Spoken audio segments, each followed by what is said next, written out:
देखिए, खेजड़ी बचाना बहुत ज़रूरी है। खेजड़ी सिर्फ एक वृक्ष नहीं, बल्कि रेगिस्तान का, इस प्रदेश का एक आधार है, जीवन जीने का आधार है।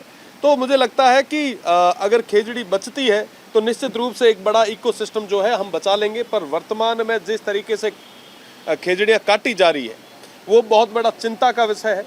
मैं तमाम उन साथियों को बहुत बहुत आभार व्यक्त करूंगा जो आज मजबूती से खेजड़ी को बचाने के लिए, ओरण को बचाने के लिए, गोचर को बचाने के लिए लड़ाई लड़ रहे हैं। आपने देखा होगा कल रात को हजारों हजारों की संख्या में, लाखों की संख्या में मातृशक्ति तक रोडों पे थी। सिर्फ एक मुद्दा था, वो कुछ नहीं चाह रहे हैं। वो चाह रहे हैं कि हमारी आने वाली पीढ़ी जो है वो पूरे तरीके से सुरक्षित रहे, वो पेड़ बचे, ताकि आने वाला भविष्य जो है वो पूरे तरीके से खुले आसमान के नीचे सांस ले पाए। आज हम हरियालो राजस्थान करते हैं, हरो भरो राजस्थान करते हैं, पर तमाम वो जो हमें संपदा में मिले हुए, विरासत में मिले हुए पेड़ और वन संपदा को नहीं बचाया तो निश्चित रूप से आने वाला समय अंधकार में होगा। मैं प्रदेश की सरकार से निवेदन करना चाहूँगा कि खेजड़ी बचाएं।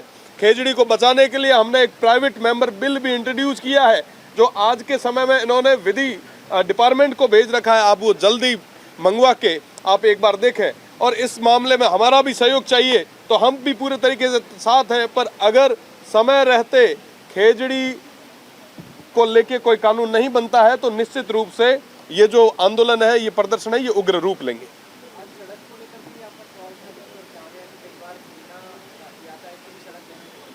बिल्कुल, आज सड़कों को लेके मेरा सवाल था और हमने माननीय मंत्री जी से पूछा कि सड़क की मरम्मत और उसका नवीनीकरण, चौड़ाईकरण का क्राइटेरिया क्या है। उन्होंने कहा कि 8 साल के अंदर या कोई ट्रैफिक की वजह से या तमाम चीज़ों को, जो टाइम लिमिट उन्होंने 8 से 10 साल बताई है। मेरी जो रोडें थी, जो मैंने मुख्य रोडें उनको दी, जिसमें गूंगा स्वामी का गांव हड़वा हड़वेचा रोड थी, शिव कोटड़ा नांद रोड थी, साथ ही साथ जालीपा टू हरसाणी रोड थी, हाथमा रामसर रोड थी, और एक महत्वपूर्ण रोड जो हरसाणी से झड़कली फतेहगढ़ रोड थी। ये 5 रोडें मैंने उनको कहा कि ये रोडें जो 8 साल हो गए हैं जिनको बने हुए, पर अभी तक प्रदेश की सरकार ने इन पे कोई डिसीजन नहीं लिया है। तो मुझे आज माननीय मुख्यमंत्री जी ने, उप मुख्यमंत्री जी ने कहा है कि हम आने वाले समय में परीक्षण करवा के करवाएंगे। मैं उम्मीद करता हूं कि आने वाले बजट में उन तमाम रोडों को वरीयता मिले।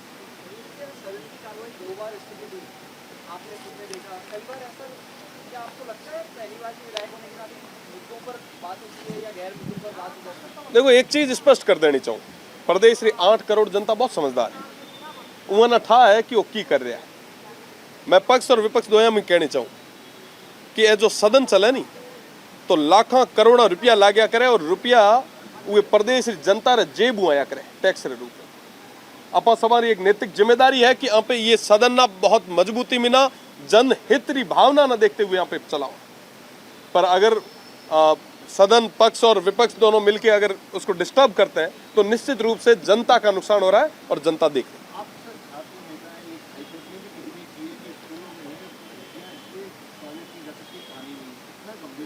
देखिए, बहुत गंभीर मुद्दा है। हाईकोर्ट ने जब ये हाईकोर्ट को कहना पड़ जाए कि बच्चियां पानी नहीं पीती क्योंकि उन्हें वॉशरूम जाना पड़ सकता है, स्कूल्स में टॉयलेट्स की संख्या कम है, और आपने जो सवाल पूछा है मैं उसको आगे बढ़ाते हुए बताना चाहूँगा कि आज के समय में अपने प्रदेश राजस्थान में इस अमृत काल में आज 44,000 स्कूल्स में टॉयलेट नहीं है। 44,000 टॉयलेट्स की आवश्यकता है। आप देखेंगे कि 1.5 लाख से ज़्यादा टीचर्स की कमी है, 3700 स्कूल्स जर्जर हालत में है, 80,000 से ज़्यादा कमरे आज जीर्ण शीर्ण हो रहे हैं। पर साहब, इसकी बात कौन करेगा? हम विकसित भारत 2047 की कल्पना करते हैं, बहुत बढ़िया साहब, 47 महीना तो ठाक उन थे की कर ले हो। पर वर्तमान में क्या हाल है? पूर्व शिक्षा मंत्री जी बोल रहे थे, वर्तमान शिक्षा मंत्री जी सुन रहे थे, और उनके बाद में भी जो आएगा वो भी सुनेगा। ये आंकड़ा बढ़ता जाएगा। नुकसान किसका होगा साहब?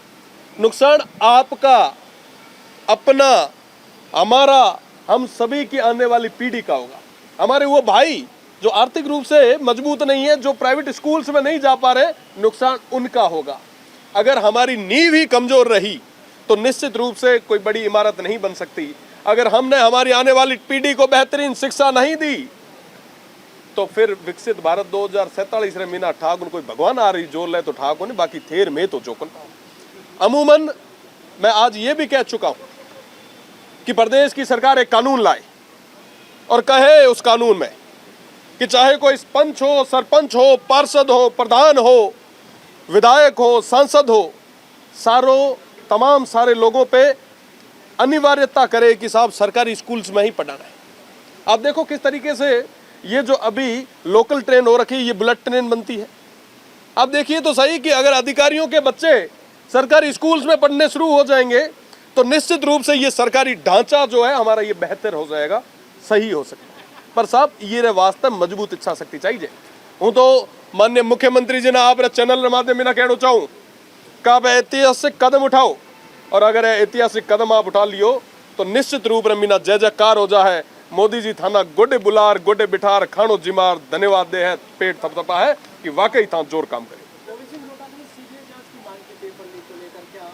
अरे साहब ये सीबीआई मांग करनी ओ कहनो है फुटबॉल बढ़ावे ये ना कहना कहीं कौन करनो है। पक्ष और विपक्ष दो ही भविष्य रे बेड़ो युवा रे भविष्य रे बेड़ो खिलवाड़ कर रहे हैं। यहाँ ना तो आप री दुकानदारी चल रही है, ठीक है साहब, यहाँ 19 करया तो साहब 18 ही करया है, बाकी है भी मासियाई भाई जे कणो कोई तंत को नहीं।